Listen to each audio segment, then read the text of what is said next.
ప్రేక్షకులకు నమస్కారం. ఈరోజు మే 8 చరిత్రలో చోటు చేసుకున్న ముఖ్యమైన సంఘటనలు తెలుసుకుందాం.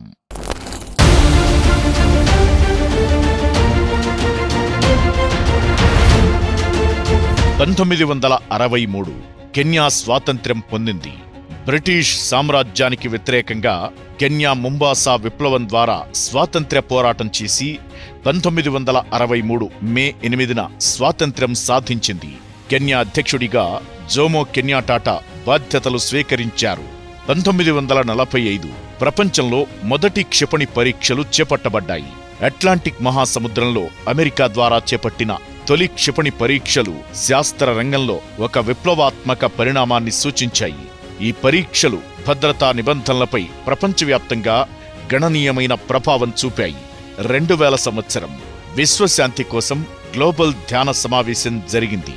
2000 సంవత్సరంలో మే 8వ తేదీన విశ్వశాంతి కోసం గ్లోబల్ ధ్యాన సమావేశం జరిగింది. ఈ సమావేశం ప్రపంచవ్యాప్తంగా ఆధ్యాత్మిక నాయకులు, ధ్యాన గురువులు మరియు శాంతి కాంక్షకులను ఒకచోట చేర్చింది. ఇది సామూహిక ధ్యానం ద్వారా గ్లోబల్ సామరస్యాన్ని ప్రోత్సహించే లక్ష్యంతో నిర్వహించబడింది. ఈ ఈవెంట్ ఆధ్యాత్మిక ఐక్యత మరియు సానుకూల శక్తిని వ్యాప్తి చేయడంలో ధ్యానం యొక్క శక్తిని హైలైట్ చేసింది. 1971 దలైలామా ధర్మశాలలో బౌద్ధ బోధనలను విస్తరించాడు. టిబెట్ బౌద్ధ సంప్రదాయాన్ని ప్రపంచానికి పరిచయం చేస్తూ దలైలామా ధర్మశాల కేంద్రంగా బౌద్ధ తత్వాన్ని శాంతి, దయా, పరమార్థాలతో ప్రచారం చేశారు. 1541 గురు అమర్దాస్ సిక్కుల 3వ గురువుగా నియమితులైన రోజు.